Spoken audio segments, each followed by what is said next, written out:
Welcome to the Knowledge Entrepreneurs Show, where we celebrate the innovators driving change in the education industry. At Edison OS, we've worked with over 500 knowledge entrepreneurs to turn their edtech ideas into profitable businesses. Hi, Praveen. Good evening and welcome to the Knowledge Entrepreneurs Show. Thank you so much for accepting my invite to be a part of this. Good evening, Jagmohan. Thank you very much. It's a pleasure to be here, and let's see how it goes. Yeah, I'm excited and looking forward to. Praveen, usually I start off the podcast with a very open-ended, personal question, mainly with the purpose of establishing a connect with the listeners that would tune in. So this question is more about Praveen the person and the journey of Praveen. You can go as far back as your childhood and share Right. what your life was like growing up, and then Hmm. how and what led you to this situation today, where you are running this business called as the PV Test Prep. Sure.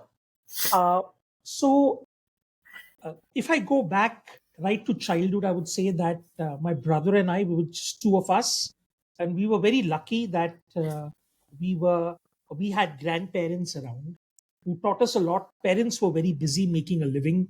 I come from a very middle class family in Mumbai. We stay in Borivali, and we went to the local school called the Saint Francis DSC High School in Borivali, and my brother and I, fortunately, were good at both studies as well as play sports. So we used to play. We had building friends. We used to play a lot, and be it cricket or badminton or table tennis, carom, chess, etc.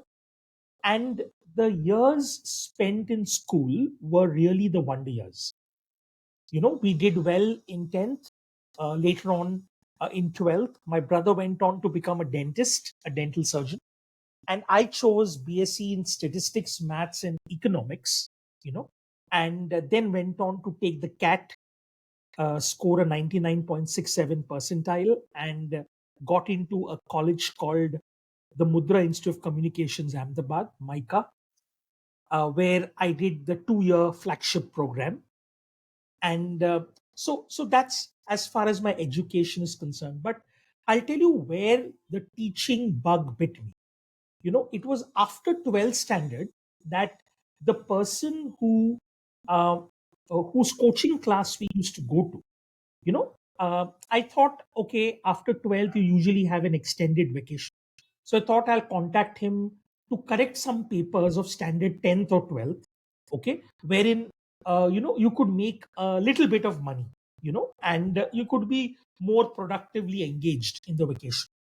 So I went to him, and for a month I corrected papers of 12th standard, the people who were just preparing, and 10th standard because their vacation batches had started. And 1 month into this, one of the teachers who was teaching 10th standard, she happened to not be available, okay, for some very personal reasons. And so the person said that, you have been a good student, you have corrected papers, now you're in touch with the 10th standard syllabus. Would you like to give teaching a try? I was not too keen initially, okay, but I said, why not? Because the remuneration was substantially higher. and uh, uh, and I and we prepared. There was a demo session, and then he said you're good to go. And then I was put into a class which was full of toppers. This particular coaching class attracted some of the brightest students from Borivali West and Borivali East. The toppers, usually the first, and there were 4 batches, with the first batch being the brightest and then slightly lesser till fourth batch. So I did 1 month of teaching. I did pretty well. Then, of course, I started my BSc, and I kept on teaching because there were some subjects which were with respect to the regular during the year, so to speak, like English, etc. And I did 3 years of this throughout my BSc. And I forgot all about it when I went for my MBA, etc. Though I completely enjoyed it, I really strove to prepare well, to give students some value. Students, in turn, they saw that it was a very young person teaching. They were also they were on my side, so to speak. And after my B schooling, I was fortunate at MICA to get both the international offers. There were two companies which had come on campus called Insight Asia and Supermax Dubai. Insight Asia was based out of Jakarta, Indonesia, and Supermax Dubai out of UAE, Dubai. And I got both the offers. I was the only one on campus, and it was also the highest package. And I joined Supermax Dubai along with three of my classmates uh, in the business infrastructure and channel planning team. So this is one area of my life till 2008, 2006, where the education sort of comes to an end, and the journey of, let's say, uh, the real world begins. You know, Right. uh, as luck could have it, okay, it's the work. The people were good. The company was good. We were uh, we were sheltered a lot. It was a lot of money in 2006. We were earning. The package was a little over 12 lakhs per annum, which was pretty good for the 2006 time. But what I realized is that the Excel sheet work, which we were predominantly doing, and a lot of PPTs, etc., they were not exciting to me, at least. It was good work, it was good money, it was a fabulous city. Dubai was, fabulous, but it wasn't exciting, invigorating enough. Right. And then when I missed my teaching days. Even after my graduation and before entering MICA, I had taught, and I'd done a lot of ed tech related, edu corporate related stuff. And that's how, after this stint in Dubai, when I came back, I thought, I took a small break, and I thought that why, what should I be doing? What, what am I passionate about? At least of the things that I know.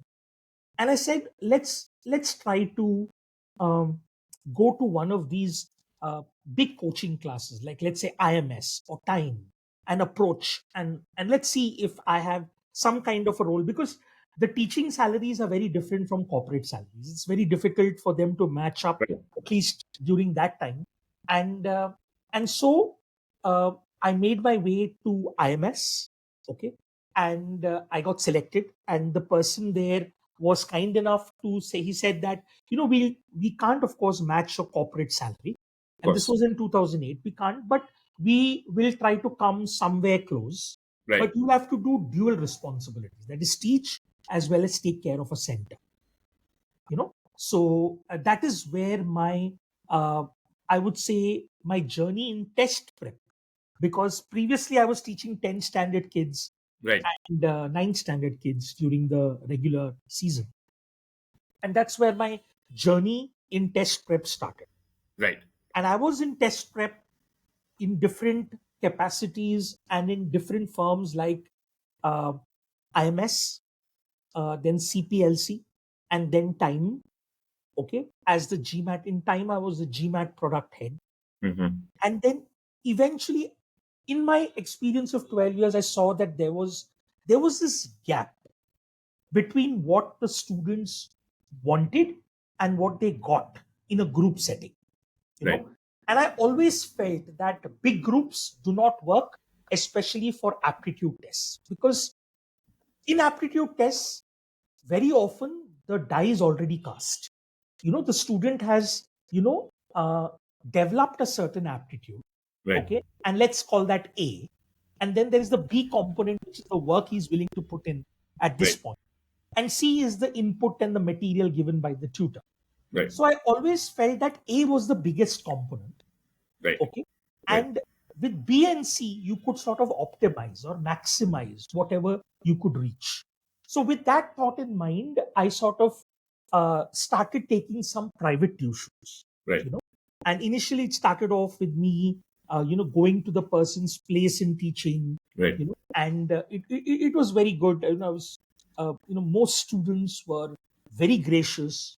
They treated you very well, and it worked, Right. with in terms of results as well. And that's how PV Test Prep was born, in September 2000, September of 2020. Right. Okay. And touch wood, it's been going strong so far. Right. Yeah. And I now would like to take this to a level wherein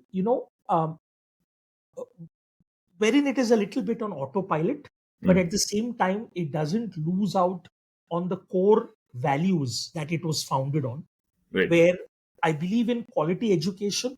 Okay, giving student a lot of flexibility, making the student understand the truth about exams, not hard selling what I have to offer, Right. and then them taking a very informed decision Right. about what they should be doing, and then going about it. So, if I were to say about my journey, this is what I would say it is. Thank you, Praveen. Great. Yeah. So you said 2006 is when you joined the job in Dubai. Am I correct? Yes, And yes, you gave it a shot for 2 years, yes, yes, and which is when you realized, you wanted to do something else. yes. But you was it more of you realizing that you didn't like the job, or was it more of you missing uh, the teaching that you did? I would say it was more of me not liking what I was doing. Right. It was not like an outright passion for teaching, because Mm, mm. teaching can be very difficult and Yes. sometimes can be very monotonous. Yes. And I had faced good things in the teaching stint that I had done, and had Right. also seen what happens when you keep on teaching the same chapter, for four different batches, year on year. Right. So there is a lot of monotony that sets in, and because there's also an expectation that because you've been to B school, Right. you are expected to be a manager, and be in big firms, with Yeah. brand names, and Yeah.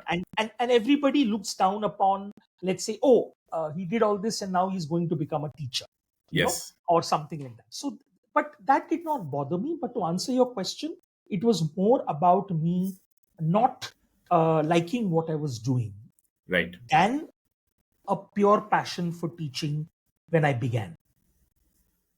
Thank you, Praveen. That was a very honest response, I must say. And thank you. I mean, I think that's exactly why, when I hear such things from guests, it really makes me Hmm, happy, because I think hmm. these are the things that we all undergo. But, when we share it, it adds so much more power to the people outside there, who are in the same situation. And, it pushes them to kind of follow their passion and be honest with themselves, to say the least. Because you Yes. rightly said, Hmm, when you come out from a B school, especially from a hmm, prestigious one like Micah, hmm, the expectations are high. People think, okay, somebody who's graduated from one of the top cream hmm, B schools in India, mostly we know how they are, when hmm. they are 15 years down the line and stuff like that. Yeah. And to be honest with oneself, and then, to go against the trend and do something is, I think that's great. Um, Okay. Praveen, you told about there have been good and bad with teaching, right? Hmm. Can you please elaborate more on that? What do you mean by the good? And if you can even, don't hold back about Yes. the bad things as well, because this is Yes. exactly the purpose of this show. Yes. Yes. Uh, okay. So when I started teaching in 1996 onwards, Right. okay, uh, everything was new. The students were new, the age gap was less, um, and the material was the 10th standard material state board had changed. Right. So from what I had studied in that 3 year period, Right. so because I just completed 12th and they were entering 10th, so it was a 3 year difference. Right. So everything was new, and the first year, uh, one one was a bit raw, but very, very, what you say, we are extra careful right in the beginning. Right. and you are circumspect but extra careful. And Right. that was a big learning experience, where after my stint of 1 month, the person who had employed me, the owner of the class, he called me aside and told me, hey, when you are teaching, be careful about what you say, what you're wearing. Even the ring, even the chain that you are wearing will be observed by the student, and they'll make some judgment.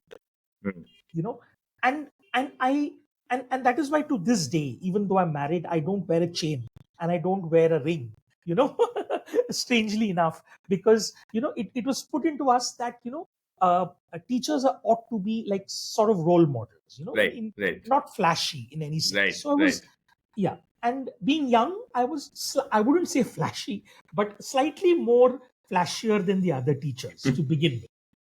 And the second year, everything came together.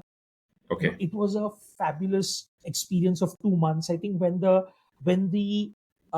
feedback was taken from the students, okay, I received the highest, and these were some very eminent teachers who were teaching in that class. Right. And this is where I learned a very important lesson, that actually I should have duplicated whatever I did in the second year, in the third year as well. But in a way, it got to my head. I Mm. started thinking, oh, I'm the best teacher. Okay. Right. Anything that I say will work. Right. And in the third year, okay, that was, there was a little bit of arrogance, a little bit of impatience with the students, started taking the students for granted. And again, you've slipped down the rankings in terms of feedback. So Right. these 3 years, before my first year BSc, before second year BSc, before third year BSc, were very I came to test prep with understanding this dynamic, Right. that one has to be extremely polite with students, yet Mm. firm, Mm. and uh, and you got to know your craft. It's not just knowing your no, it's not just knowing about the content. Right. It's also being able to deliver it in a very engaging manner, Right. and in a manner which would really enthuse them, inspire them to go back and study and be in that environment. Right. Okay. So these were some lessons I learned. Always be humble, always be polite, no flash. Okay. Give value, prepare well, etc. Then when cut around, maybe 7 8 years later, Mm. when I came back to teaching, Right. uh, teaching students who have already completed their graduation, or Right. who are in the final year of graduation, is a Yeah. different experience. Okay. It is in ways easier and more difficult. Okay. Easier because they are more mature, they understand more. And it is more difficult because they are not in the study mode. When somebody is in the 10th Yeah. standard, they know that there is a lot at stake and they are studying. Their Right. parents are behind them, and they're young, they have their focus. But when you are 20, 21, or between the in that 20 to 25 bracket age group, which was the uh, age group which I was teaching, uh, the students would, not because an MBA entrance exam is not as vital, so to speak, in the scheme of things, as a 10th, a 12th, etc. Or people think so because it's an additional exam, right? So that is something that uh, one had to deal with. So every particular lecture, one had to make sure that you engaged the audience. Right. Classes used to be for usually 2 hours. Right. Okay. And uh, I would say that uh, you know uh, one wasn't always successful in keeping them engaged, especially if they were not very bright, or if they were not too invested in the exam. Right. Right. So coming back to your original question, if I were to put it in a nutshell, what happens is, I feel that the negative side about teaching is that it can become easily very monotonous for the teacher if the teacher does not get into the subject and try to learn nuances of it. So if you are going to be teaching in 2023, okay, the same way you taught in 2020, which means that means you have not gone in and you have not developed your craft and content. Right. So unless you give that much of time, the things can become stale, and it is easier said than done, because it takes a lot of commitment, to really, because you more or less know what works, Right. and it takes a lot of willpower to go back to the books and to get small, small adjustments to teaching, which Right. should make your lecture more interesting. Okay, so teaching can become monotonous. Okay, at some level you sometimes wonder that, hey, are you you know are you the right person, okay, to be doing this? Right. Okay, um, also what one realizes is that you can influence students only to a certain level. Okay, a lot of their influences would come from the lives that they have lived and the experiences and the environment that surrounds them. Right. So I would say that uh, these are some of the negatives. The positives would be that, when a lecture goes well, where you're on the same wavelength with the audience, with the students, then it can be a high. You are at a higher energy level at Right. the end of the session than before the session. So I would say that these are some of the things, if I've covered what you know you asked. Got it, Praveen. Hmm. That was in detail. Hmm. Praveen, in every aspect or in every activity that we do as part of our lives, right? Be it for Hmm. earning or for something else, there are both positives and negatives, and we cannot solve everything. All the problems cannot be solved, and some Correct. problems you just have to accept it and Correct. work around and move on. Now, when Hmm. you were talking about certainly, especially, one of the major common problems faced by teachers is engaging students. Right. And you rightly, you pointed out the difference between, 10th standard students and the students who are working and, who are prepping for some test, be it TOEFL or IELTS or GMAT or anything like that. Hmm. And we'll stick to this crowd, where we are Hmm. dealing with people who are already working. There's no problem as far as motivation is concerned, or I mean, they are matured and all those things, they understand. You don't have to, like, talk to them like kids, Right. but they are not in the study mode, as you said. And you Hmm. also pointed out another thing: they are already, the die is already cast, Hmm. right? Hmm. And when it comes to aptitude, there's only so much that Yeah. you can do. Hmm. Now, what are the problems now of all the things that you mentioned, like, right, as a Hmm. trainer? What Hmm. are the problems that you accept and move on, and what are Hmm. the problems that you think can be solved? And have you solved anything for yourself? If yes, how have you gone about doing that, Praveen? Right. Now, this is a very, very important question. I think it's a very intelligent question. It's very difficult to answer as well. Okay. So, like I said, I divide the situation into three boxes. Right. A, the student's aptitude. B, uh, the the hard work that he's willing to put in for that Right. exam. So that's Right. the present. And C is the inputs, external inputs, let's Right. say from the tutor, etc. So out of these three boxes, okay, which let's say constitute the 100% of the effort in the performance, Right. only B and C are in the hand at present. Only B and C. The work that, because the die is already cast, right? The Right. aptitude is more or Yes. less set. Okay. Now,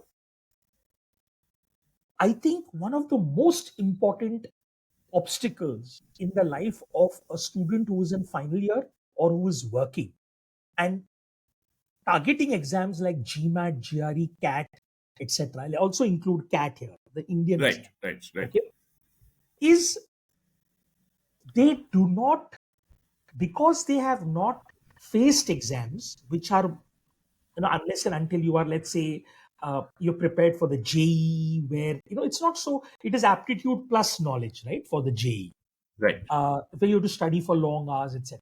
So the people, other people have not really experienced this kind of, they have experienced knowledge exams where Right. they where they study and they appear, right, and they reproduce what they know. but here it's an application. So the first problem is trying to understand the exam in its entirety. So, for example, there's a big difference from saying GMAT English versus GMAT verbal reasoning. They Right. call it the verbal reasoning measure. Right. Okay. So, the idea is not to check your language at all. Okay. Okay. That is a part of the process. They want to check how well you can reason within this language, under certain parameters. Let's say the GMAT or the GRE. Okay. So, to understand the exam properly in as much as it can be understood, okay, is the first thing. And to convey that to the student, and for the student to understand it the way it is and the way it has to be prepared for, is the most important, is something that we need to begin. That's one obstacle, okay, which is not that difficult to solve, because it can at least be uh, articulated, okay, and imagined by the student. Okay. The second and the bigger problem is for students to, from their work schedule or from their final year or pre-final year schedule, to remove a dedicated amount of time, almost on a daily basis, to put in that box B, the effort. Right. So to understand the exam and then to execute what it takes, at least with respect to the the certain aspects which need to be practiced to become faster, or certain aspects which need to be learned. Right. Some knowledge aspect which could be there. Like it's a school level math, etc. Before you Right. start. Right. So I think this is the second obstacle. The Hmm. third obstacle, which I feel, which comes in front of students, is the dynamics of the exam. How to take the exam. You know, uh, when there are multiple options, when there is negative marking. Okay, uh, how you should allocate your time during the exam, the mocks that you take, and to be exam ready. When to take those mocks, roughly. There's no just one recipe. So I think, to sum it, there would be these three obstacles: to make the student understand exactly about the exam, what it entails. Second, which is the most difficult, to make the student, or to help the student, to facilitate the student, devote dedicated time to preparing for these. And third, the final hurrah, the road to the exam and being able to do well in the exam, okay, requires you to have certain, exam mentalities, aptitude test cracking mentalities, so which are very important. So these are the three. In terms of what I've solved, I think I've been able to solve the first and the third, but it's still difficult to, you can't tell a student more than a few times to keep preparing. Yeah.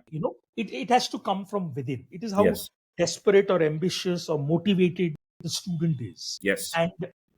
And that is why I believe that, if a student gets these three things right, then he optimizes his potential, or he optimizes his chances, to do well at the exam. So the whole point is, if a person is, let's say, taking the cat, and the person can reach up to 85 percentile, then it's a victory if he reaches 85 percentile. Okay. Okay. Whereas there are some students who start from 97. Right. Their aptitude is so good. Right. Okay. So if they reach a 94, 95, then that's a failure. Failure. Right. Right. Okay, because they have not maximized it. They could have gone to a 99 plus. Right. you know and this is what we also experienced when we were preparing it was difficult to go back to the books, to learn things which we had forgotten or left behind, Right. and then to apply it at that age. Your mindset is distracted after.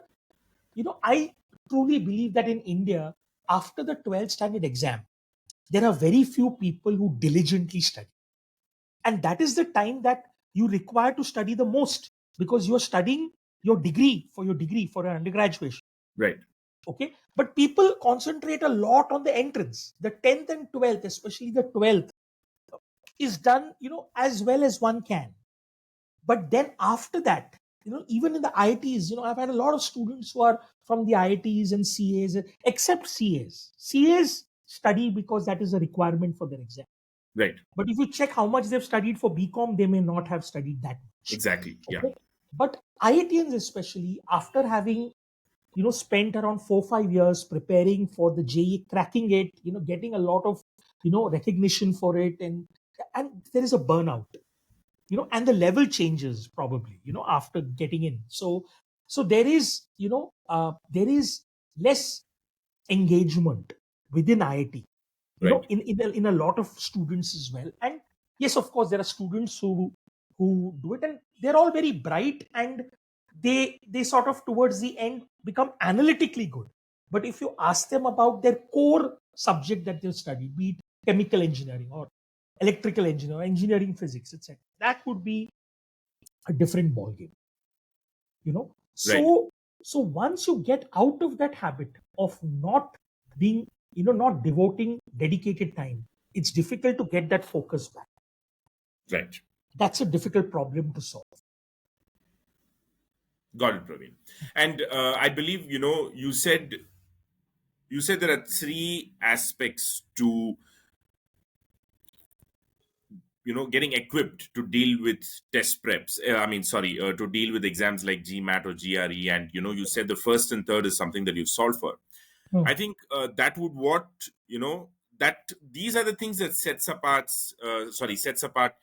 different trainers, right? I mean, that Yeah. is what is your recipe, and that is why PV test prep is unique Hmm. from any other thing. Am I correct if I say that, or is there a certain amount of uniformity even Uh, in that? no, there's a lot of uniformity in that. It's not that it is some unique learning that I've stumbled upon or a Okay. unique insight. Okay. Okay, now I think what sets PV test prep apart, if I may call it apart, okay, would be my own personal characteristics with respect to dealing with this. Right. Okay, which I'm talking about the third box, which is Right. the tutor inputs, materials, etc. Right. Okay, so now the way somebody goes about, let's say, dealing with a student, maybe be it a one-to-one setting or a group setting, Right. that is unique, right? That would be different for different people. Right. Okay, and that is difficult to replicate, and that is something which I would say sets me apart, because I think I'm able to understand the psychographics of the student in quite a good way. I cannot compare it with how others are Yeah. understand it, but my focus is not just on the performance of the exam, but on the journey as well, you know Right. to help them get to a mindset which would, because at the end of the day, if you have to perform well on the 100th day, your 99 days have to go well, Right. and the student needs your company for those 99 days, Right. right?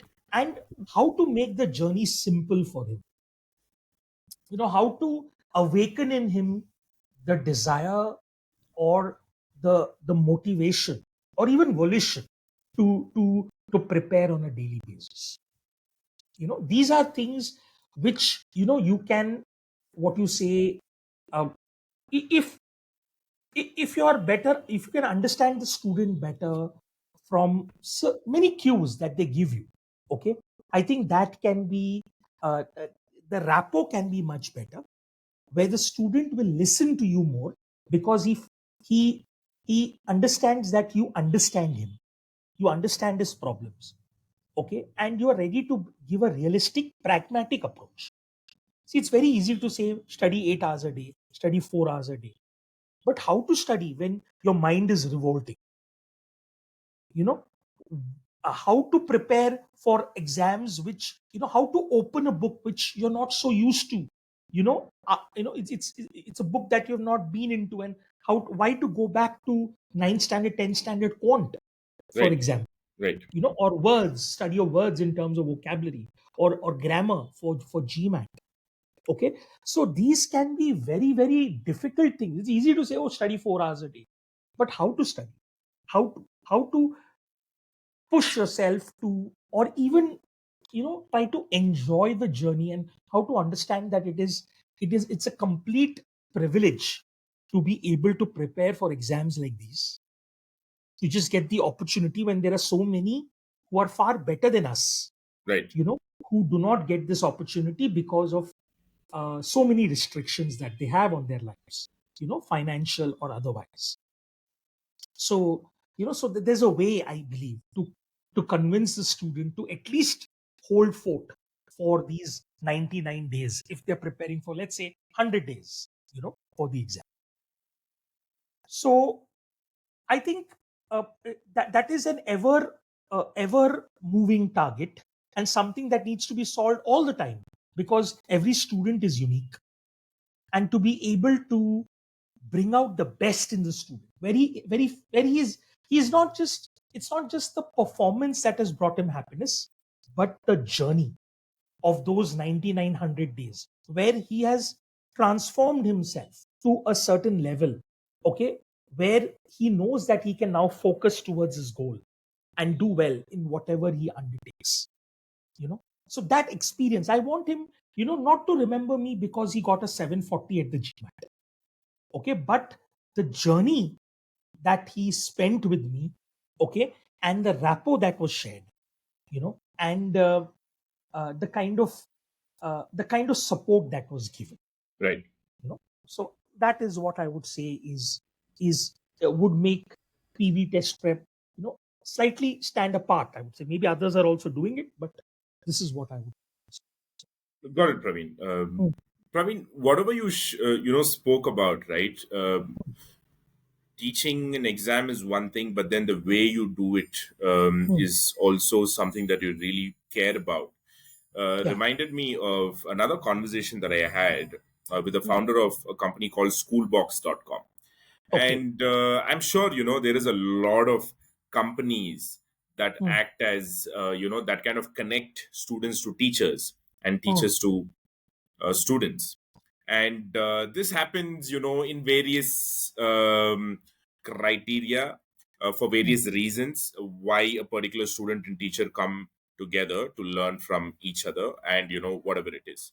But this company, what they do is they mm, connect student and teacher mm, based on a um, certain questionnaire that both of them would have answered and matched them with the best personality.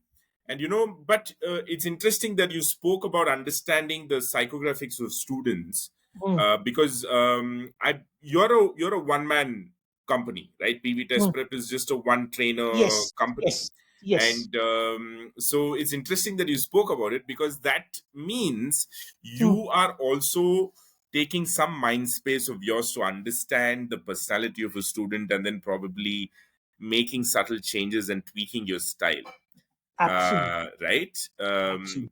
And there is now it's so contrasting, right? There is a company that allows the teachers to be them, students to be them, and then the best matching thing. And here is something that is old school, and I'm sure that's how pretty much all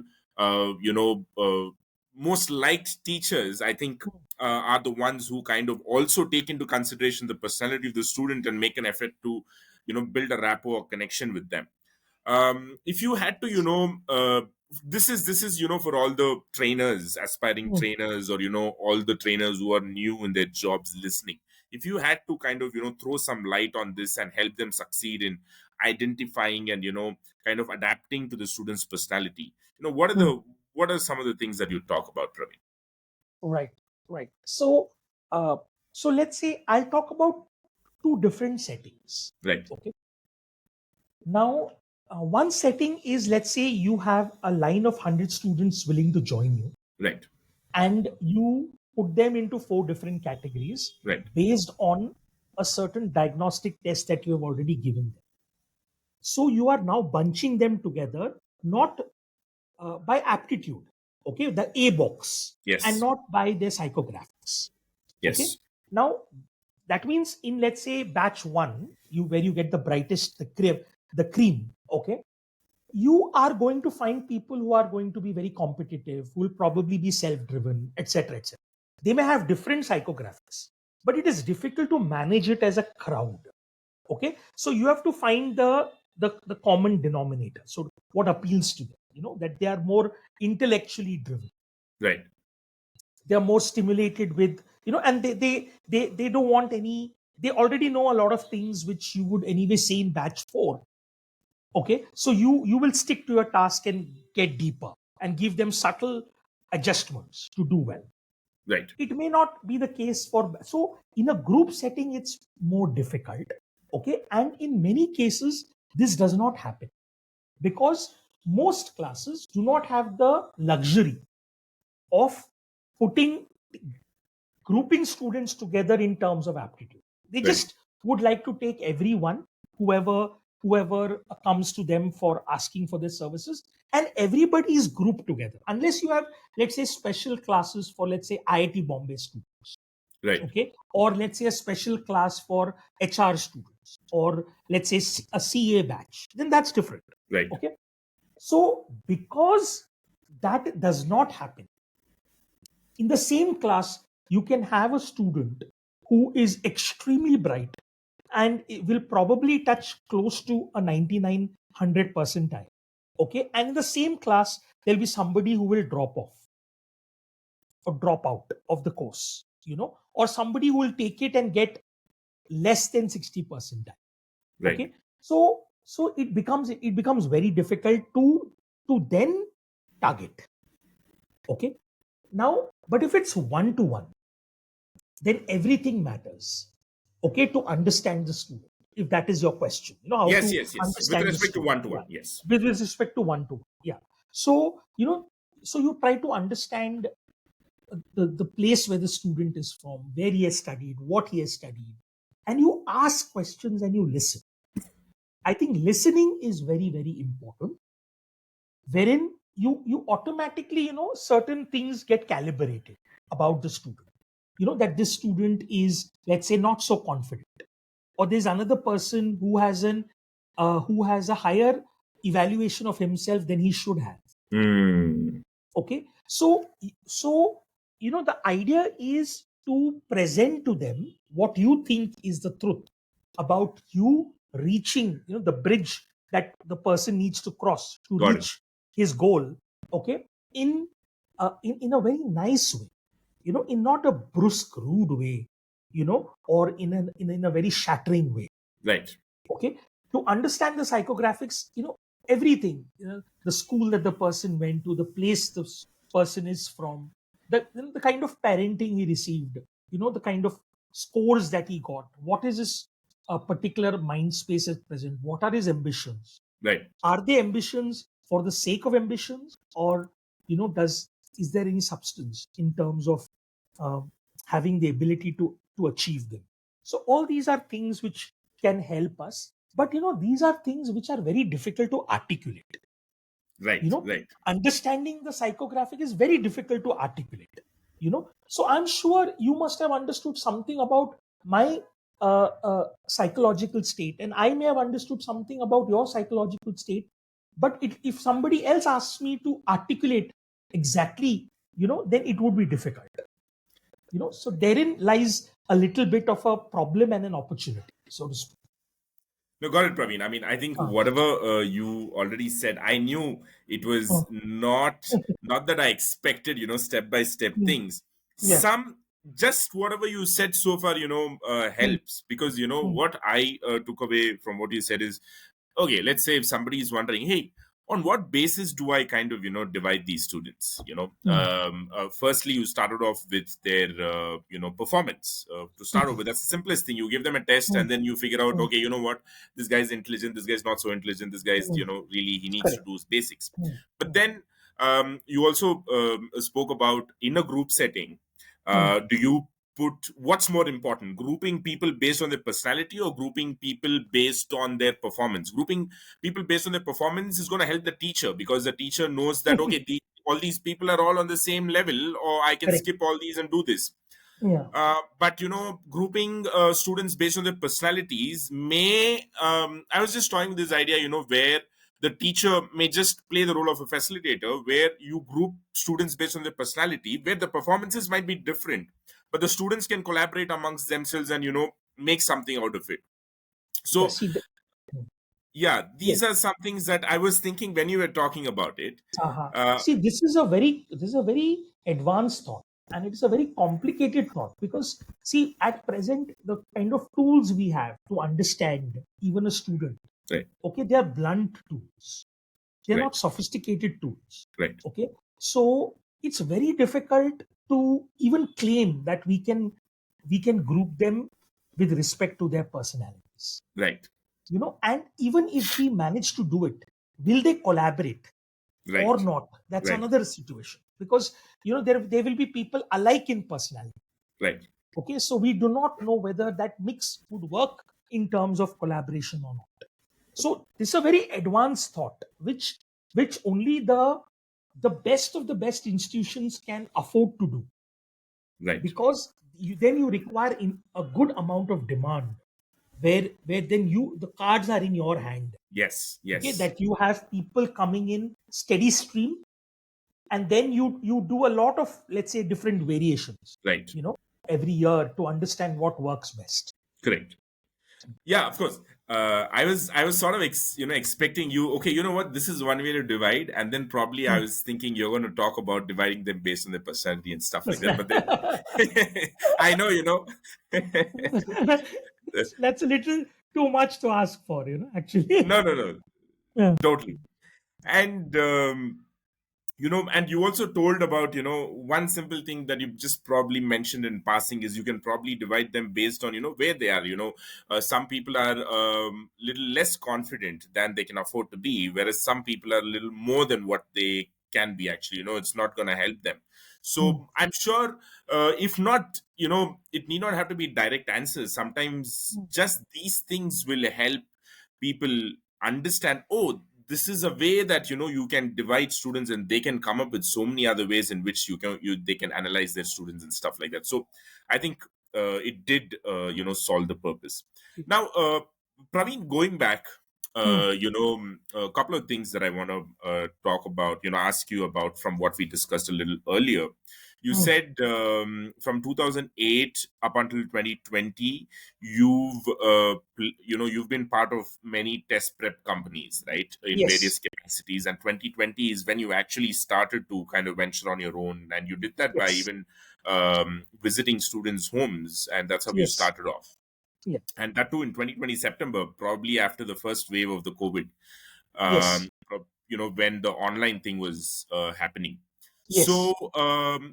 and you also said that you realize that there is a gap in between what the academy is offering and what the students need, and probably that's what prompted you, is what I sort of assumed. Am I correct? And if yes, what were those gaps, and how did you go about solving those gaps? Or Yes. yeah, Yes. This is a very pivotal question, and it's not that the academies do not know about these gaps, but the problem is there isn't that steady stream of demand right, by which they can solve this problem. right, Okay, right, so they, of course, to because of the overheads that a lot of institutes like Time, IMS, etc. have, right, okay, they are bound to take every student who walks in. The right, chances are very high, that they'll take everyone who walks in right, and bunch them according to the time and the days that they want. Okay, so there could be an early morning batch, etc. But what happens because of this is now you have a set of students of 50, 60, just like in school, where mixed abilities, mixed psychographics, everything is just that they could be from a closer by place. Let's say if it's a center in Andheri East, they could be coming from Andheri East and West, and maybe Villaparla or maybe Jogeshwari.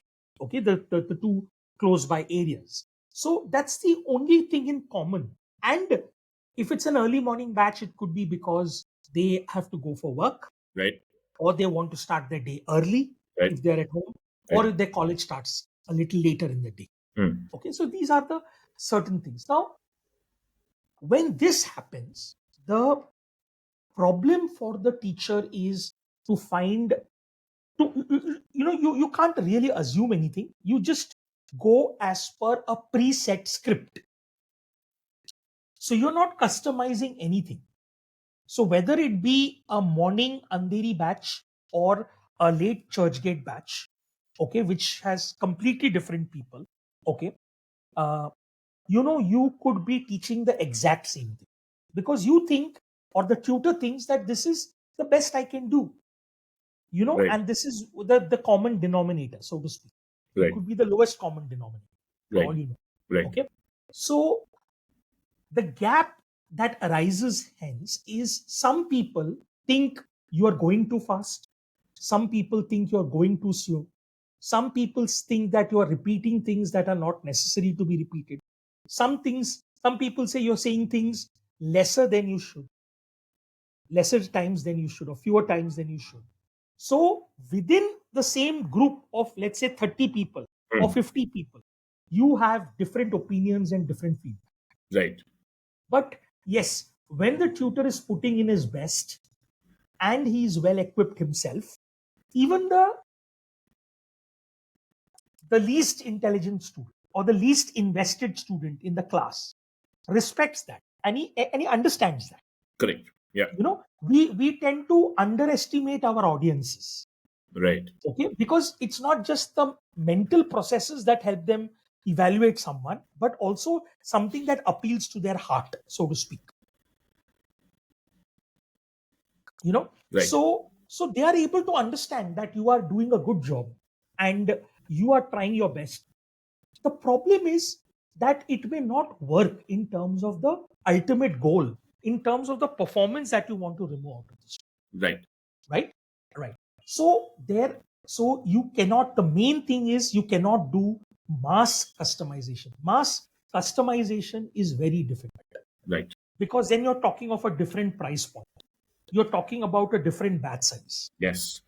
Okay. See, we have this extraordinary example of the Mahabharata, in which you know uh, we had Duryodhan and Arjuna and Yudhishthir and all being taught by the great Dronacharya. Okay. But even he had small batch sizes. Okay. It was not that he probably taught a lot of people, but he had a special soft corner for Arjun, and he probably thought of Bhim and Duryodhan to be sort of in the same bracket, Right. Yudhishthir to be so to so it's difficult. There are so many gaps. Okay. And this eventually results in what we call in Hindi बांध के रखना. ये बांध के रखना नहीं होता. Okay. What happens is you're not able to tie the batch together and take them to a particular destination with all the variation involved. Okay. However, in a one-to-one situation, which may still not work because of XYZ reasons, okay, the chances of it working is the highest, Right. because you have one person to deal with. You have understood his psychographics to an extent. Right. You know his pain points. You know his virtues, or his advantages, his pros, and you try to feed him the every time you meet him. Okay, you try to push that envelope a little more, and try to sort of engage with him in a way that inspires him. And it Right. will not work all the time. Maybe out of every 3 classes, one will be a class which he will remember, really remember, and which will provoke him or inspire him to do very well. Right. So you never know. At the end of the day, we are all learning, right? We are all learning. We do not know. Nobody really knows what exactly is going on, Right. what really works and what really doesn't work, Right. because these are very, very complicated. Learning can be very messy, Right. right? Learning is not a linear process where we go from A to B, B to C, C to D. It's a very messy process, and nobody really has a complete grip on what exactly is happening. But when it is one to one, the gaps are easier to fill. Understanding psychographics, customizing the course to his level of proficiency, building him up, or putting him into the deep end of the pool and then getting him back to where the level he can manage. Okay, all these things can be more easily done. Right. Of course, when you're one to one, you also lose out on a little bit of debate that can happen in a group setting. Right. Okay, so then sometimes the student can be a little too reverent and a little too hesitant to ask questions, and is more comfortable in a group setting where somebody else asks the question for him, Yeah. or he says that ask somebody to ask the question for him. So even a one-to-one setting can have some negatives, but in my opinion, it is the best. You are giving yourself the best possible chance.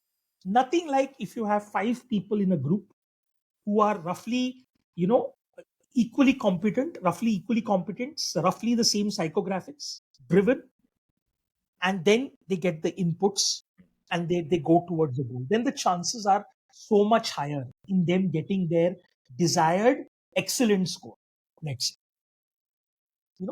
But that is like a little utopian to think of, Yeah. too idealistic, and so many things have to come together for that particular kind of a batch to be formed. But one to one is that is why we find that a lot of people who can afford it, the wealthier class, Right. is now going away from group tuitions to or let's say classes to one. It has always happened historically, Right. but it never used to happen for exams like GMAT, GRE, CAT so often. Right. Definitely not for CAT. CAT though was very less in terms of people going for one-to-one tutoring, Correct. and it would never be the brighter ones who would opt for it. Yeah. Now the brighter ones are also opting for one-to-one tutoring. Right. And of course, they have to be able to afford it because one-to-one tutoring is also going to be expensive. Right. Okay, so that's. I don't know if I answered your question, No, but you did, Praveen. Yeah, I think it's got to probably do more with your search as an individual hmm, to satisfy yourself. yeah, And of course, it is a problem to be solved as well. But the onus also lies with the students, as you rightly said towards the end, right? yes, It's not yes, like the students are ready for people to solve this problem for them because there are two ends of one spectrum. They're the correct, students who are going to go to the academies are going to go to the academies. The students who go for the one-to-one are going to go to one-to-one. And as a right, teacher, I think you probably made a choice where you thought, okay, this is the time where I'll probably diverse or go towards one-to-one from whatever you did for more than a decade, yeah, being part of large academies. yeah, um, Praveen, before I move on to a little bit more about what you're doing now, there's just one question that I want to go back just hmm, from an experience point of view. There's something that I can bring out for people who might find themselves in this situation. Now there are two things. sure, Now you said your situation was not just a trainer in an academy, but you were also told to run a center because of whatever reasons, which is not what I'm looking to talk about. But I want to ask you, as an individual, from a personal perspective, what were first of all, I'm assuming there were benefits for you.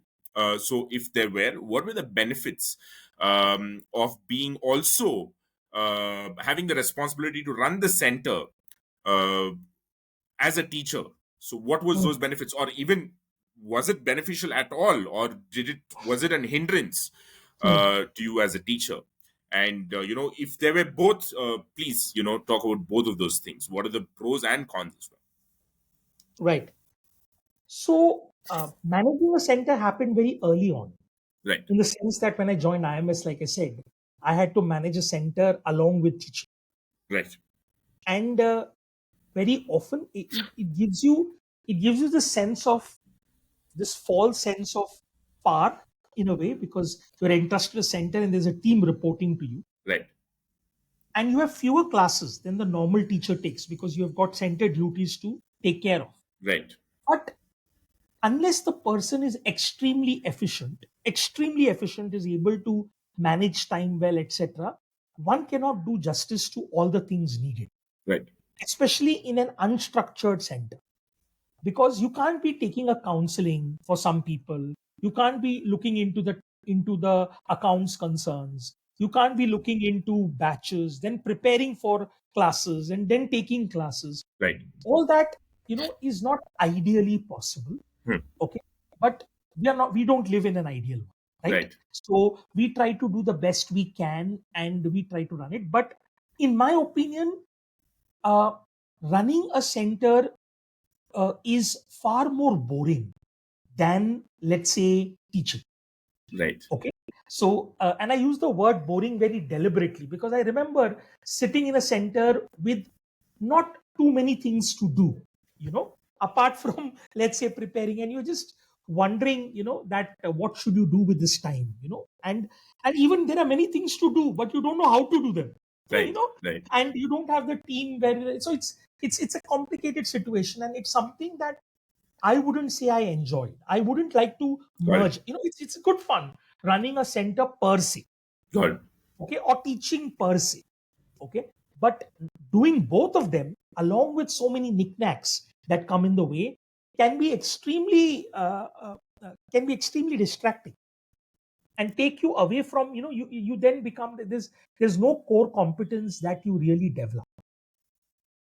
Interesting, Praveen. Did you do this for a decade, though?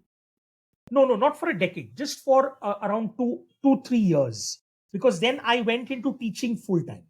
So Got it. with every other opportunity, my uh, my first thing I would say is I'm going to teach, be it full time or part time.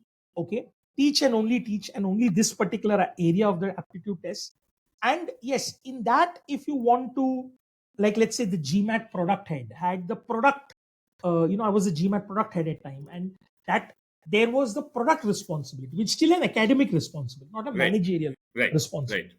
Right. What I understood also about myself is that probably I'm not too cut out or too inclined towards being a manager as much as I'm, inclined towards, uh, let's say, if I may call it teaching or engaging or facilitating, That's yeah. Yeah.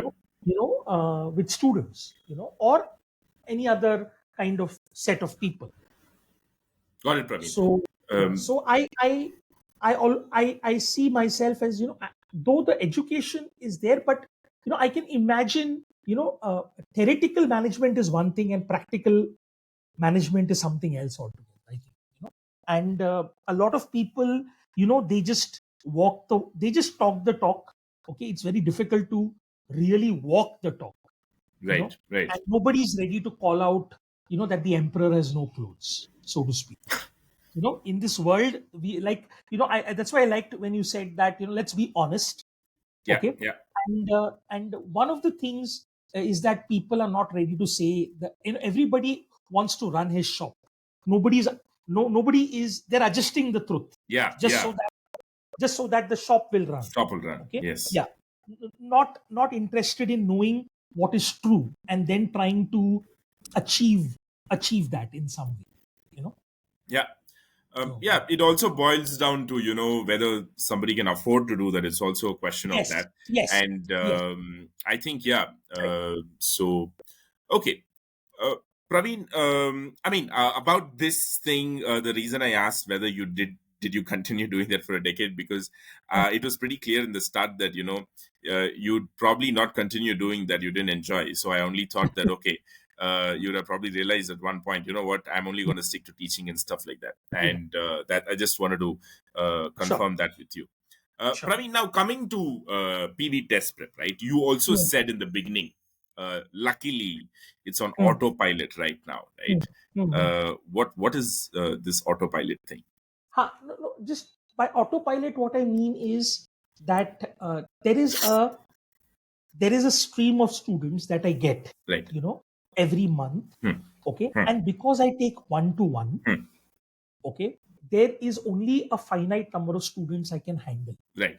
So if more than that come, which usually happens during the heavy season, Hmm. I have to say no. Okay. Because at one time, let's say I have 15 students, 1 5. Right. Okay. And if I take 3 classes for them in a week, That's 45 sessions of 1 hour. Right. Now divide 45 by 7 and you get 6.5. So 6.5, let's say 6 to 7 classes to take during a day is very difficult. Right. Apart from other things, 6 to 7 hours of teaching, pure teaching, one-to-one teaching. Yeah. Okay? So you cannot do more than 50 if on the assumption that they require 3 classes a week. Right. Some of them may require 2 classes, some may require 1, some may require 5 classes. Right. But on an average, 3 classes a week. Okay. So the advantage I have is I don't require hundreds of students and neither can I manage it if I get it. Yes. Unless I open up a batch, okay, and then I could be falling into the same trap Right. that I came out from. Yes. Okay. And then it is a question of what choice you want to take. Whether you are more motivated towards making money or you really want to try to give the value that you started off with. Right. Okay. Right. And chances are you will succumb to making the money. Yeah. Possible. I may also succumb to that, to be honest. But that requires you to get a steady stream of students. Right. In the first place. Right. Right. And when you don't have that requirement, okay, you are happy with, let's say, 5 students joining you a month. Okay, that makes you a good amount of money. Okay, you don't have any salaries to give. Yeah. Okay, things are online, you have no rent to pay. Yeah. Okay, and it definitely pays you more than what you would be paid as, let's say, a teacher / product head in a big institute. Right. And you're at home, so you can engage more with family. You can tailor make your day. Right. Etc. So I would say that there are many advantages. The disadvantages are that you are now alone. Right. Okay, and because you are now alone, okay, you have to find out ways of engaging with people more, because otherwise you will be engaging only online and with few people from your family. You have to go out, meet people, your friends, whoever in the colony, or do something, gym, or go to a sports complex and get that. Otherwise you are meeting people, so many different kind of people every day. Yeah. And that can be that can also create a low point, if you don't do that. Right. So to answer your question, autopilot, by autopilot I mean that I don't even have a website. Got it. Yeah. Okay, I do not even have a website, but I have a steady stream of students coming in. Okay, I know exactly the material I'll be sharing with them. Right. I know exactly what is to be taught to Right. what kind of student. Okay, and so things are in place, though it's been a good 2.5 years at least. Right. From 2020, it's things are in place, and because things are in place, it's an easier job for me. Got it.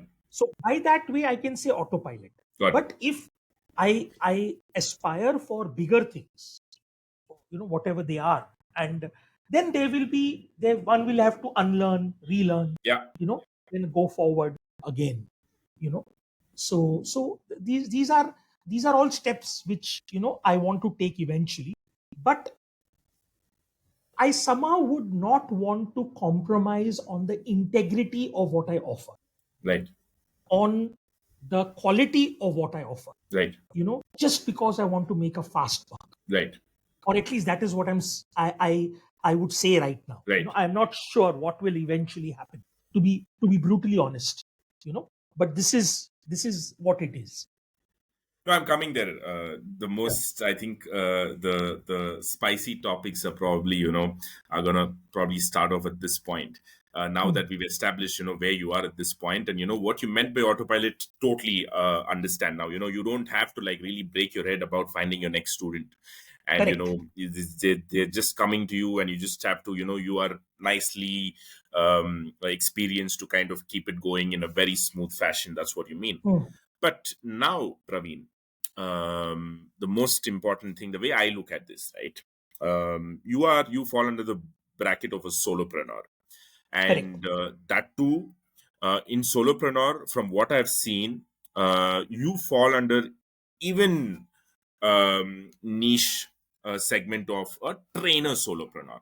Now, Right. there are solopreneurs, who are scaling up their businesses effortlessly, and still they are solopreneurs, and still they are, equal to small size organizations, making millions. Yeah.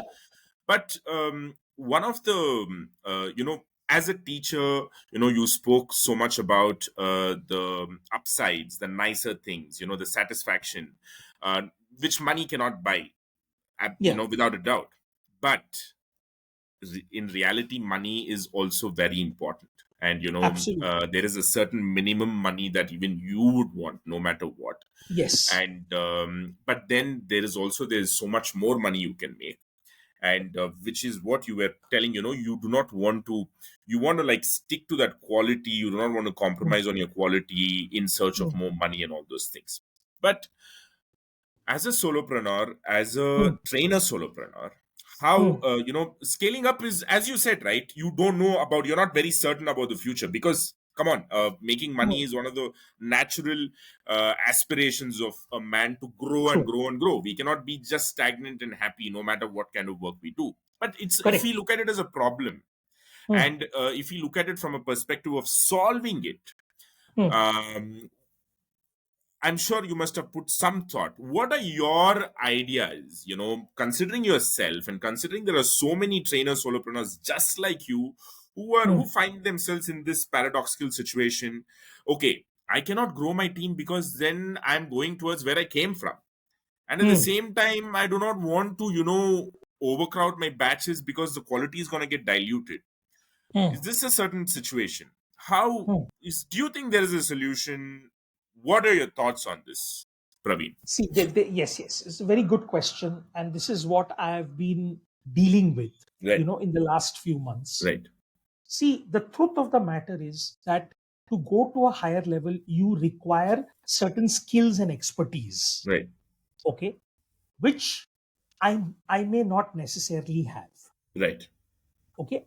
Even if I do possess some of them, or if I even acquire the skills, I may not have the bandwidth in terms of time and energy right, to execute it. right, Okay, so even small things like having a website, I would right, say right, starting with having a nice, easy to navigate, non-flash, to the point website, very classily done.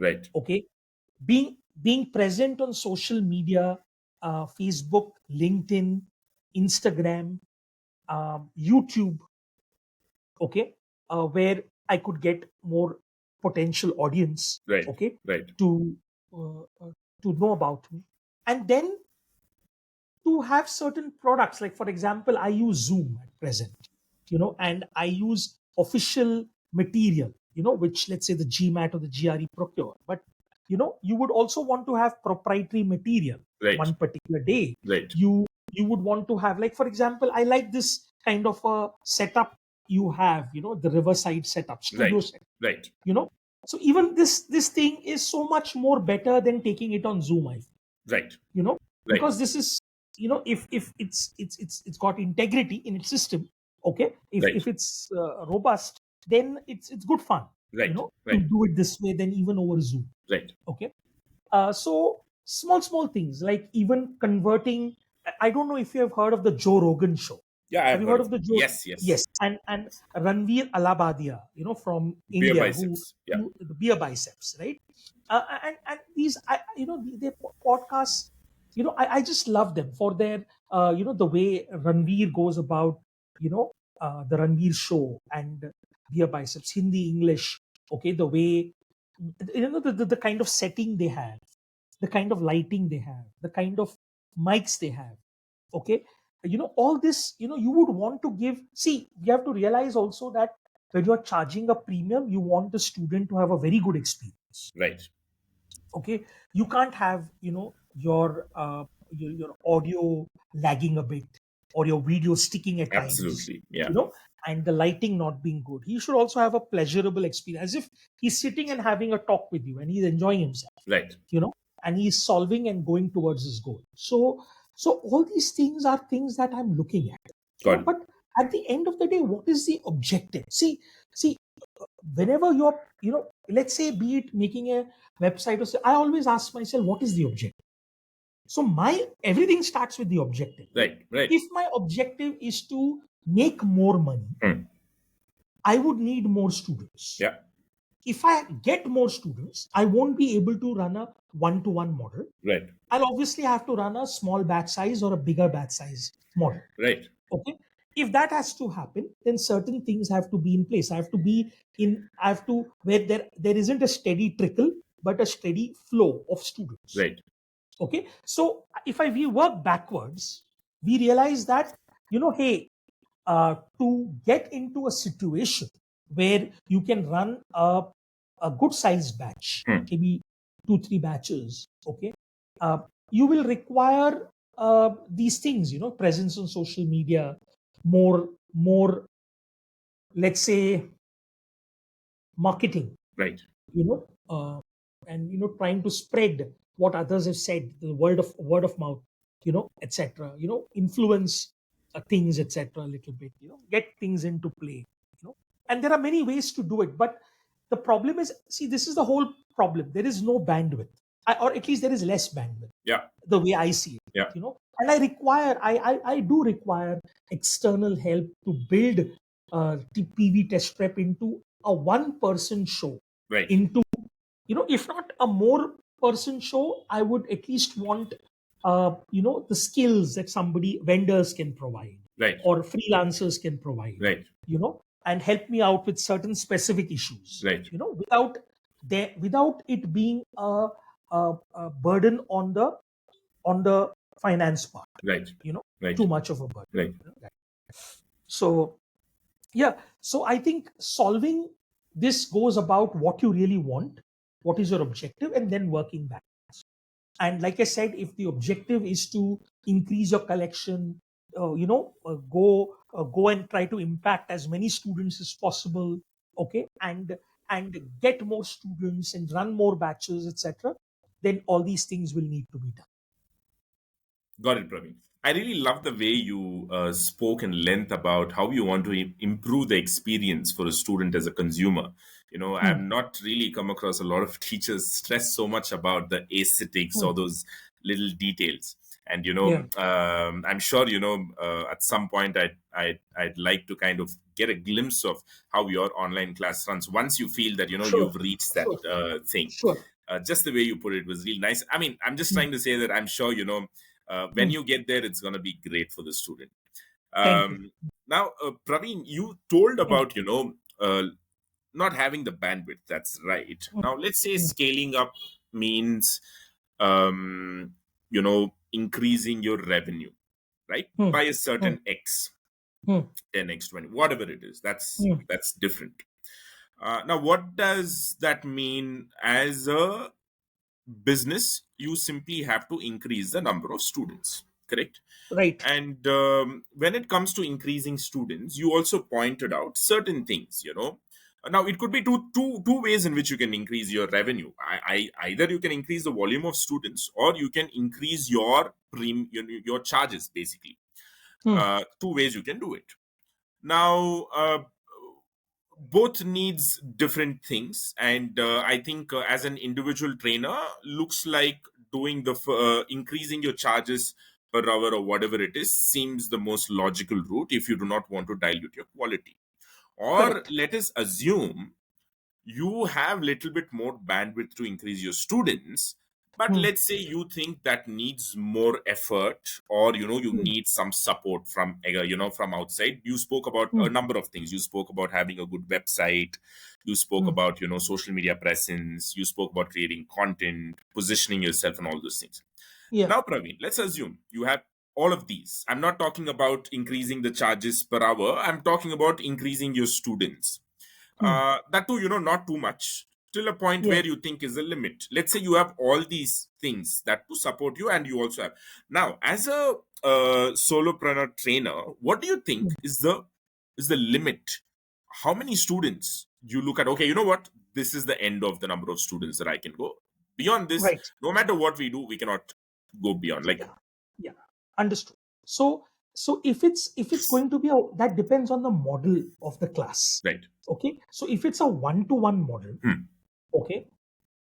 So I would say that it's very difficult to take more than 6 classes a day, And these 6 classes are 1 hour each. 1 hour each. 6 hours. Yes. Okay. Yeah. It's difficult, because you may, one can. technically take even 10 classes, 12 classes a day, but it's difficult to do it consistently. Right. So 6 classes, so 6 into 7, even if you're working all 7 days days. a week. Yeah. Yeah, and I work all 7 days. Okay, 42 classes is what one can take. In a week. Okay, so I divide in a week. So divide that by 3. Okay, you get 14. 14. 1/4. Yeah. So at any point in time, 14 students. Beyond that, you cannot, because you're giving them 3 classes a day, and that makes the situation simple, because it is not difficult to get 14 students, right? Right. It's not difficult, and who are ready to pay that premium. So let's say each session costs them 2,000 rupees. Right. Okay, so 12,000 is what you make in a day. Right. Okay, from the 6 sessions. Right. Okay, and 12,000 into 30. Okay, is you land up making something between 3 and 4 lakhs. Right. Let's say you remove all the other things, you will land up with around 3 lakhs, 2.5 to 3 lakhs. Right. Okay, so that is a collection of around 30 lakhs to 40 lakhs a month, a year. A year. Okay, but there are people who are solopreneurs who do 30 lakhs a month, Okay. but they do it not by teaching one-to-one. Ha. What they do is they will keep one batch on Saturday, Sunday, which is the most convenient for people to attend. And throughout the week, they will scout for students. Their energies will be devoted to getting students for that batch. Right. And they have a lot of things in place already. Right. It's not that they have to break their head. Right. Okay. Right. But there are people who will end up getting, who can make as much as 1 lakh a day. Around 30. I know such people myself who will land up doing 30 lakhs a month. Right. Okay. And they are solopreneurs. Just one person. Right. Running batches of 100 people, 80 people, 50 people. This is online? And online, absolutely online. Okay. Absolutely online. And if you're making, let's say, 30 lakhs a month, and if you have expenses of, let's say, maximum 5 lakhs. Right. Okay. 25 lakhs into 12, that's 3 crore. Right. That's more than what CEOs make, right? Many CEOs Right. Yeah. In a year. So people can go to that level, but you have to play it right, and your quality and content should be good at the end of the day. Correct. Otherwise, the people will revolt. I mean, in the sense, you may get 1 batch, 2 batches, but then the word of mouth will not come back. Yeah, that's Okay. right. But if you do a good job, then after some time it will be on autopilot. Right. You'll get a steady stream of students from the students you have taught and the ones who have done well, etc. So the idea, so that is, in my opinion, that is a very good model. Okay, that is having a, but then again, remember, then it is difficult to, that mass customization is difficult. Right. Then you're again in the same this as the, so what I believe is in the middle part. Right. It is have shorter, smaller batches. Have 8 to 10 people in a batch. Okay. Right. Then instead of, if you can afford to get, let's say, to begin with 5 people in a batch, then from 14 students, this requirement will then be 70 students a month. Right. Because every batch has a entry, has a ticket of 5 students. Correct. Okay. So then you can, so now you are taking 6 classes, but you're not taking 6 1-to-1 classes. Correct. You're taking 6 1-to-5 classes. You directly go 5x. 5x, exactly. And at the same price, is it? At the no. You bring it down a little bit. Right. You bring it down, so it's fair. Okay. That because you're not getting individual attention. Okay. But what I've seen, this jump from 1 to many or 1 to a small batch is not easy. Is not easy. Even with people, see, people who come with the mindset that I want to do 1-to-1 do not want to do 1-to-10 or even 1-to-5. Forget about 1-to-100. Okay. And it's difficult to convince them that you may sort of get the same kind of service, but and for the if it's like, let's say, charged at 2,000 or 3,000 rupees per hour, they will not want to be in that setting, because they won't want their specific things to be solved. Correct. Many of them have already been to a class, it's not worked for them. They don't want to get into another class. Got it. Got it. So for a solopreneur, that small batch business is tough business. Got it. Big batch, I can still understand. Then you're not worried. Right. Then everything aside, you just want students for that one batch, big batch that's going to happen on Saturday and Sunday. Right.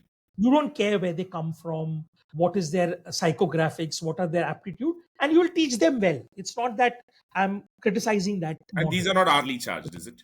These big batches. These are not in the hourly weekends. charges. These are not hourly charges. These are like package charges. Like it charges. could be 40,000 for the entire GMAT course with the material, Got or it. 45, Got it. whatever. And if you're taking only verbal like I do, it could be like 25. Got it. And things like that, and that frees up your time. Right. See, otherwise today I am busy for at least 8 to 10 hours every day, Right. at least all 7 days a week. Right. I've come to this podcast after taking 6 classes. Wow. Okay, I've got one more class to take, which will start at 8:45. Got it. Okay, and so so I don't get too much time for myself, though I'm at home. Yeah. And I have a nice place. I've got my family close by, and things like that, and that can also become a problem. Right. If you don't address that with meeting your friends and balancing it out with, let's say, some kind of gymming or sports or some physical activity, Right. which keeps you going. Got it, Praveen. And Praveen, right now you are at 14. Is that your students? Yes. 14. I see 14 is very easy now, okay, to get, in the every cycle. But this is the lowest point of the year. I'm still at 14. Got it. I mean, it's a downtime for the season, so to speak. Now the season starts. Got it. So when you say, when you talk about those things that you spoke about, websites, social media presence, etc., when you're expecting yourself to go 5x, correct? Yes. That's the problem you're looking to solve, basically. Yes. Now, see, there are two problems Right. that I'm looking to solve. Right. Either 5x or I believe, see, even that would get me completely engaged, right, in a day. Right. And it will be more complicated than taking 1-to-1 5 sessions. Right. Okay, because then you have to look out for 5 people Right. every session. I would like to take that. I would like to once try out a big batch. Okay, it's a rolling batch. It could be 30, 40, 50 students. Okay, but focus all your energies on taking only one batch, maybe for 2-3 hours on Saturday. Let's say 3 hours on Sunday. Got it. Finish it off. 6 hours of teaching in a week. Got And the rest of the week you are engaged in customer service, acquisition. Okay, just making the wheels turn. Got it. So and concentrate on developing skills which will give very good fare of quality in spite of the batch being of, let's say, 50 to 80. Right. Okay, and engage with them such that they have some kind of, they can call you and they can resolve their doubts, etc. Right. Whatever. Have that one-to-one feel and at a reasonable cost also. Right. Yes. Okay? Otherwise, 10 sessions of mine cost 25,000. Right. 10 hours. Right. Okay. 20 hours will cost 45. But instead of that, they can maybe for 25 get a whole GMAT verbal offering. Right. Or a GRE verbal offering, because I can afford that because of the scale. Got it. Yeah. So that is what I would prefer. Got it. Personally. Got but to reach that level, one has to be able to acquire those many students. Right. Over time. And students who are willing to join you for a group setting, not a one-to-one setting. Got it, Praveen. Okay, great. Because I was thinking you're completely away from that model. I was going to ask you next, why don't you think on those lines, where you can maximize your revenue, completely minimize the amount of time that you put in. So it turns out that that's what you're aspiring for. Yes. Yes. Okay. May I ask? Yeah. But at the same time, without trying to dilute the quality, I would like to take every session myself. Right. If possible, or somebody who's better. Right. Okay. And I would like to engage with the students myself.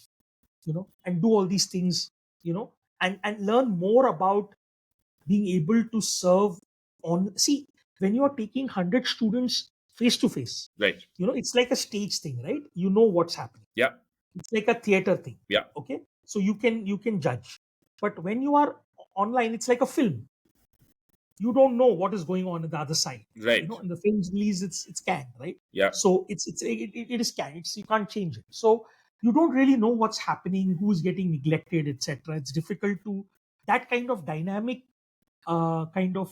interaction is difficult Right. online. So to be able to invest time, to be able to take this 80 set of students or 50 students in the best possible way, so everybody feels that they are being individually catered to, Right. almost. Right. Right. So Right. that's possible, that. Got it, Praveen. Praveen, from a business development point of view, what do you think is the gap that you need to fill to move from here to there? Oh, definitely. In terms of, like I said, uh, there are a lot of things difficult to articulate, but getting to, with starting off with a website uh, to social engagement, social media engagement, to getting in touch with, see, there are so many ways in acquire. You can get in touch with so many admission consultants, Right.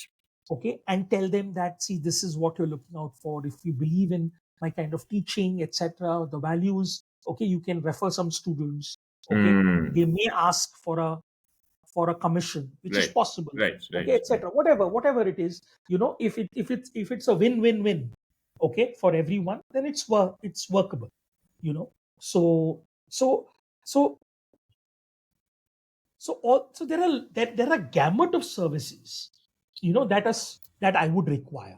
Got it. Got it. Okay, starting with a simple website to, let's say, an advanced kind of a studio setting, or even help with tech stuff, how to so I had a very, very fantastic laptop called the Microsoft Surface Pro 7 Right. 7 Pro, in 2020. Right. Okay, and you could write on it Yeah. and things like that, etc.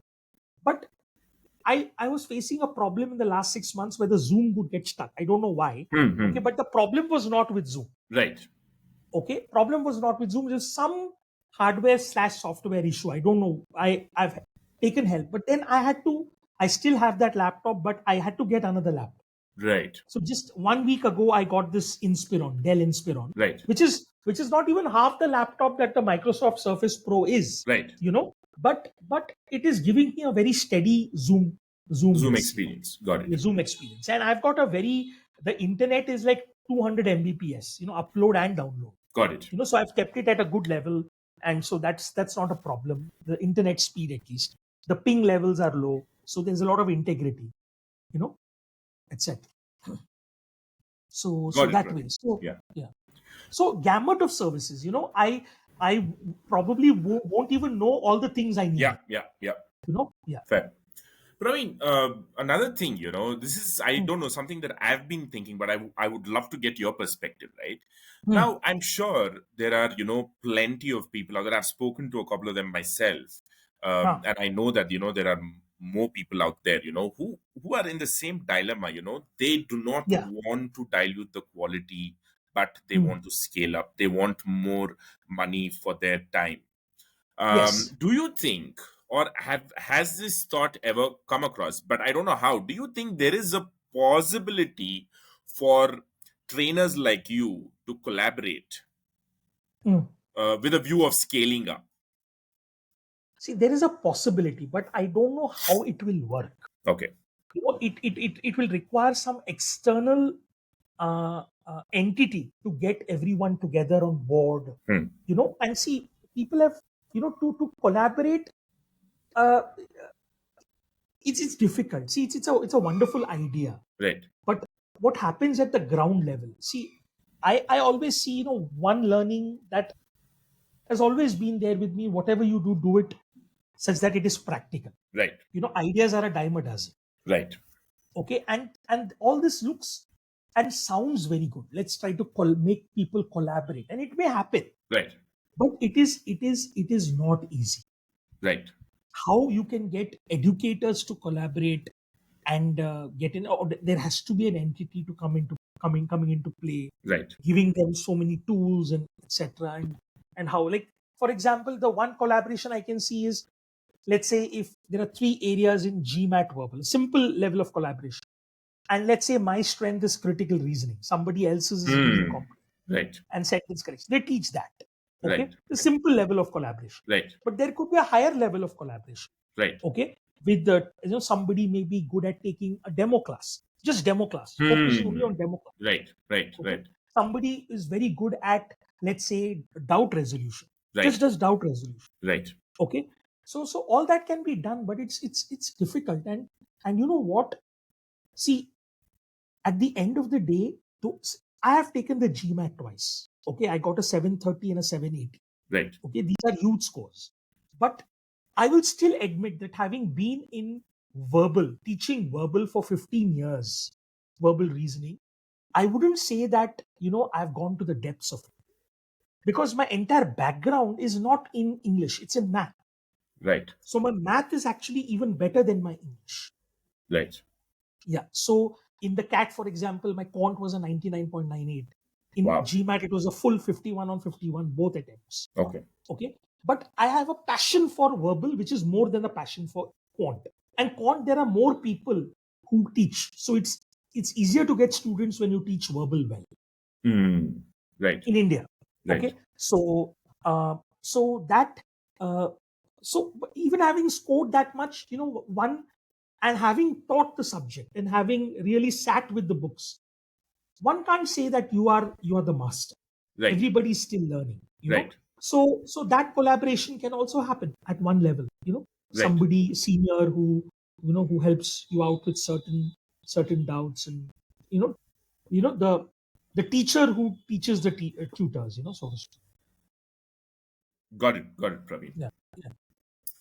Praveen, I think all the questions that I had with respect to how your business is, what are the challenges that you're facing, what is your way ahead, everything. I think Mm, you just put it out very transparently and very in a very easy to understand fashion. And I'm sure, I don't know, to me it was very insightful. mm, I understood a lot of nuances. From outside it's easier to kind of conclude, you can do this, you can do that, and mm. all those things. But then Yeah, yeah, some of yeah. the things that you pointed out really Mm, made me understand from a solution provider perspective, right? I mean, I'm not that I'm providing any solutions at this point, but then that's mm. where I've been in this Right. edtech scene for the last 6 Yeah. years. And then Mm, to have such a close view of things you do and all mm, those things is, and especially I was interested in exploring the collaboration. And mm, but then you what I was thinking was very, very different, because I obviously wouldn't even have the perspective to talk about those things. But the mm, things that you pointed out, like even in verbal reasoning, you're talking about splitting up, and then mm, some people who are comfortable in those things can split it. Or you spoke about somebody can just do the demo part, and then somebody can only do mm, the doubt resolution, and somebody can mm, probably offer classes and performance and all those things. These are like thoughts that mm. will definitely, I will go back and ponder about. Thank you for all Yeah. these.